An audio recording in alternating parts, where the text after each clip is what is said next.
Hello everyone, welcome to our writing class with me, Hanifah Ummul Khairah. I hope you all in a good condition right now. So today, in this writing class, we would like to learn personal recount text. Before we start, do you know what personal recount text is? What is the purpose of personal recount text? And where did you can find the text? Let's answer the question. What is personal recount text? A personal recount text is a text that tells an event or experience that the writer was personally involved in. So, in personal recount text, the main character is the writer or the author. The purpose of personal recount text. The purpose of personal recount text is to tell the author's personal experience. From the definitions and the purpose, where did we can find the personal recount text? We can find it in someone's diary, or someone's blog, or a letter about experience. Before we write a personal recount text, we have to know the structure of the text. It will help us to make our text become a good recount text, which is clear, easy to understand, and coherent. The generic structure of personal recount text divided into 3 stages: the orientation, the events, and reorientation. Orientation. In this stage, the author is asked to provide an introduction in the form of information about who, where, when the event or incidents occurred in the past. In this section, the author is expected to provide the reader with the information necessary to understand the entirety of the text. For example, yesterday I stayed the night at my friend's villa, Bayri, with my other 2 friends, Anne and Kevia. Bayri house is so pretty. It has a big garden with a lot of kinds of flowers and a big swimming pool. Right from the balcony, we can see the scenery of the whole of Jogja city. So, it gives us the information about who is write the personal recount text. It is I or the author. And where it is at my friend's villa. And when it is on yesterday. So, the author gives the information about them. Next, events. In the second stage, the writer can convey or tell the events or events that occurred. Authors are asked to write stories in chronological order, like in the first day, in the next day, in the last day. So, the writer used in the first day, in the next day, and the last day to make the events become chronological order. Reorientations. This last stage is the stage of repeating the introduction in the first stage. The writer can write a summary of all the events or incidents that the author told. Authors can also write comments or personal impressions of events or incidents that have occurred.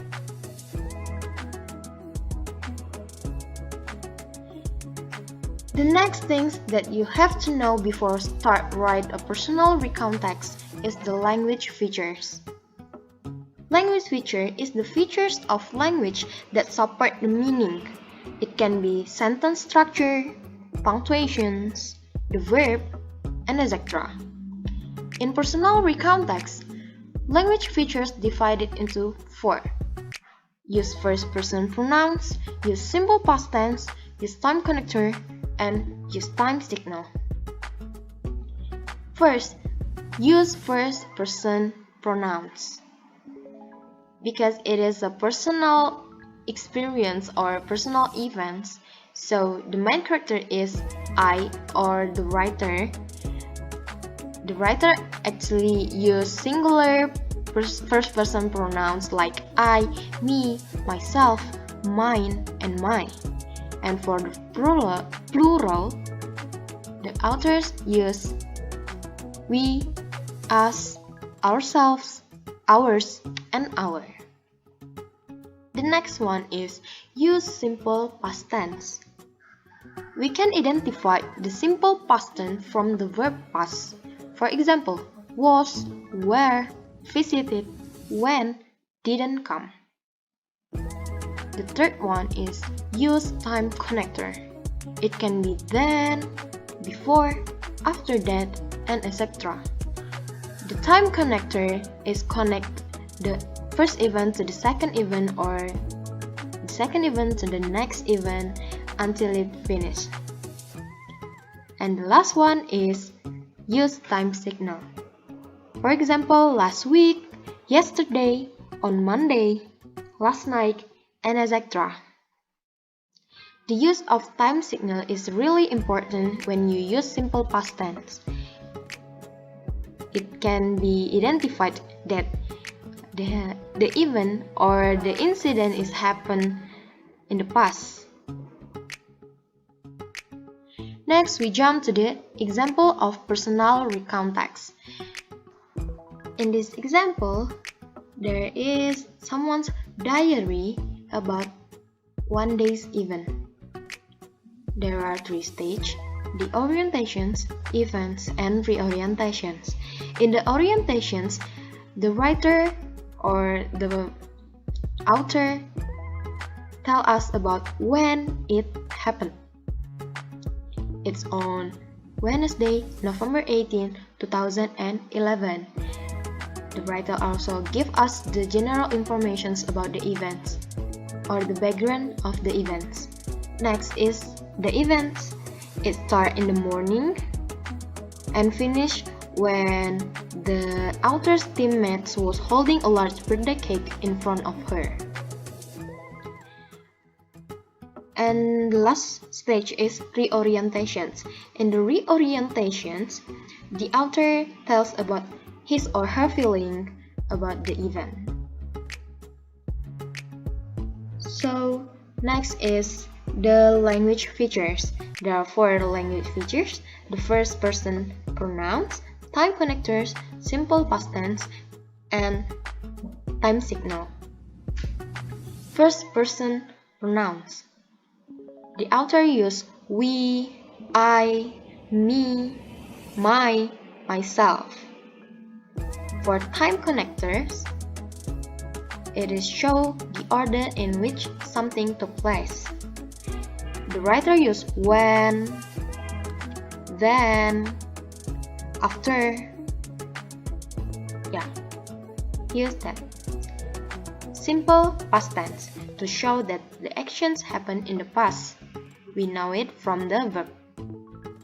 Increase, I don't feel, I felt, arrive, where, was, and etc. The last one is time signal.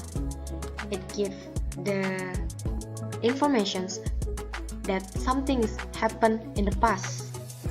In the sentence, the writer used this morning. This morning. Okay, next. Before we start write the personal recount text, we have to know the grammar. In the personal recount text, it uses simple past tense.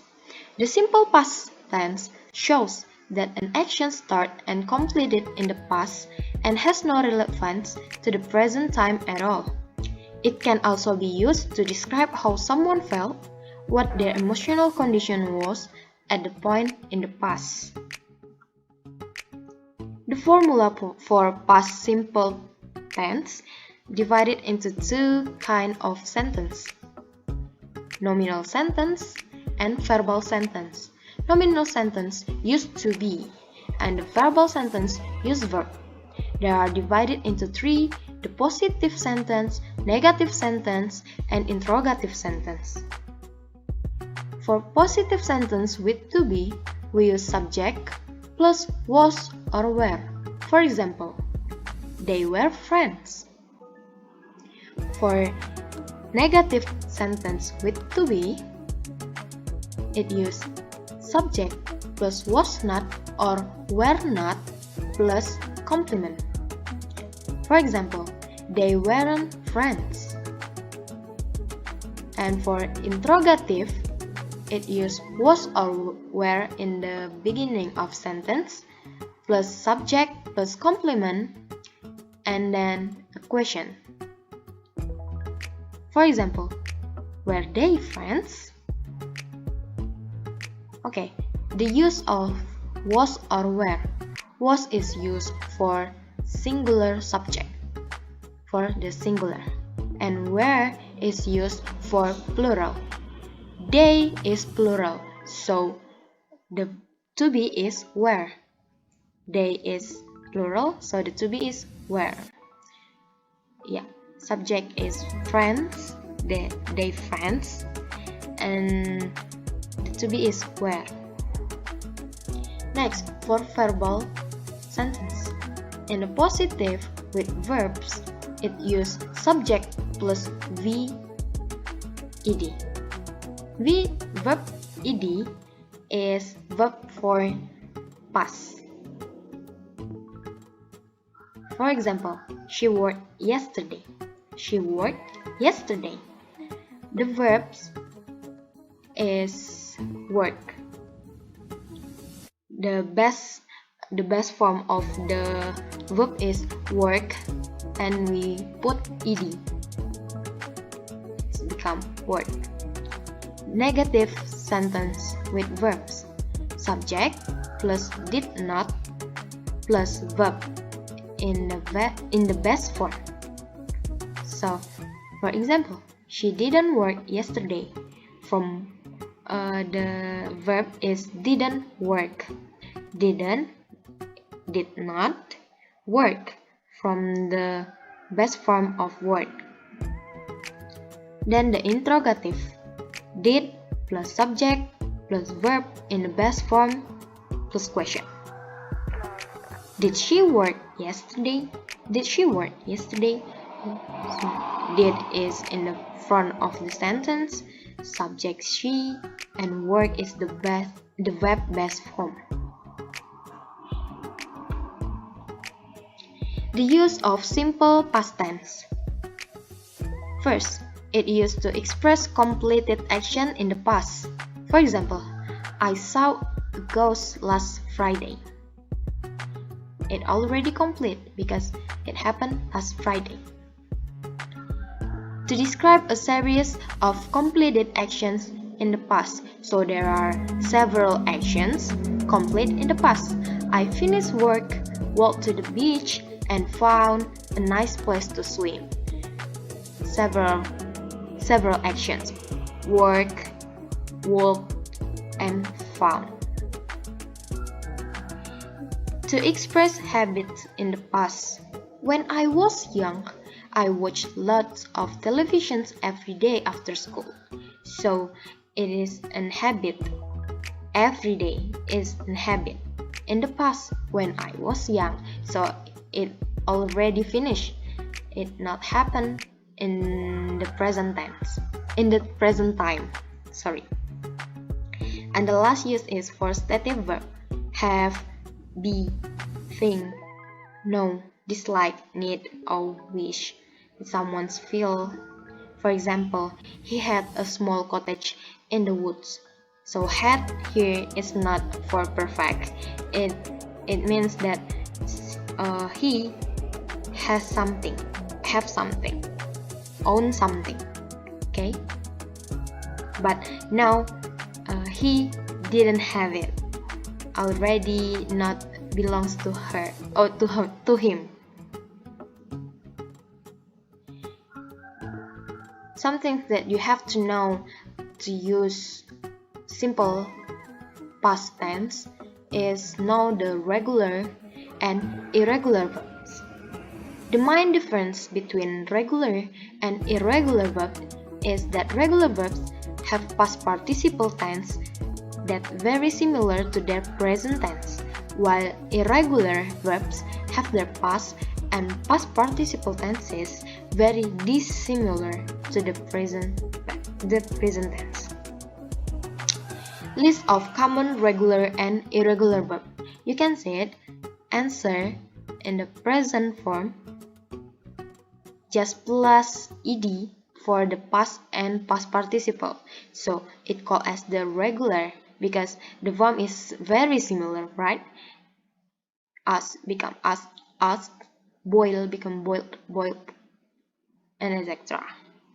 For the irregular verbs, alright become a lick, aligned, brick, broke, broken, blow, blew, blown, cost, do, did, done, eat, ate, eaten. So the formula between present and past participle is very unsimilar. Okay, I think that's all for today's meeting about personal recount text. I hope you will understand about the materials and can practice by write your own personal recount text. If you have any questions, just write it on the comment section. Okay, see you in the next video. Bye.